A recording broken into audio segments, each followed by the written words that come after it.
बिशपचा वापर करून चेकमेट केलेलं उदाहरण आहे.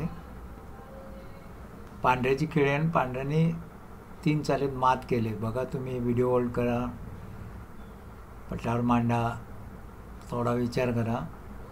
पोझिशन आपण बघितली तर पांढऱ्याचे 2 घोडा आणि 4 पॉन गेलेले आहेत, 10 पॉईंट. आणि काळ्याची क्वीन गेलेली आहे आणि एक बिशप गेलेला आहे, 12 पॉईंट. म्हणजे पांढरा प्लस आहे दोन्ही. आता पांढऱ्याने मात केली कशी बघा.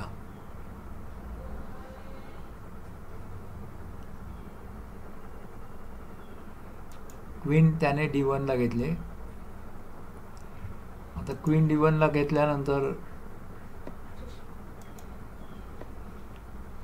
आता या मूव्ज ज्या आहेत त्या तो करू शकतो.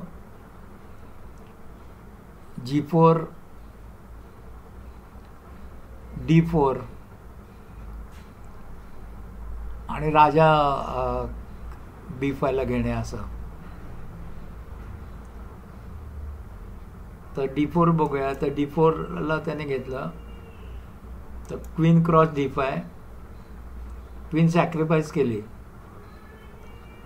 किंग क्रॉस D5 आणि बिशप F7 ला घेऊन चेकमेट झाला दोन्ही बिशपच्या साहाय्याने. बरोबर.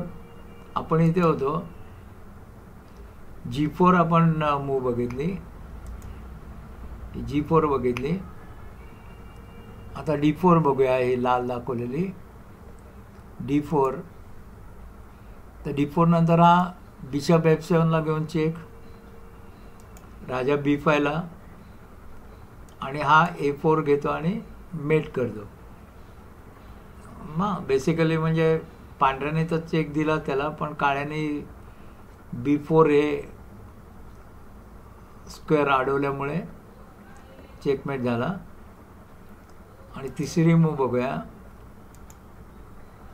तिसरी म्हणजे राजा जर याने घेतला B5 ला, राजा B5 ला घेतला, क्वीन A4 ला घेतली, चेक, परत क्वीन सॅक्रिफाईस केली. इथे परत क्वीन सॅक्रिफाईस केली, राजाने मारून टाकली आणि बिशप E8 ला घेतला आणि चेकमेट झाला. असं 2 बिशपच्या साहाय्याने सुंदर चेकमेट होतो. क्वीन सॅक्रिफाईस करण्यात आलेली आहे.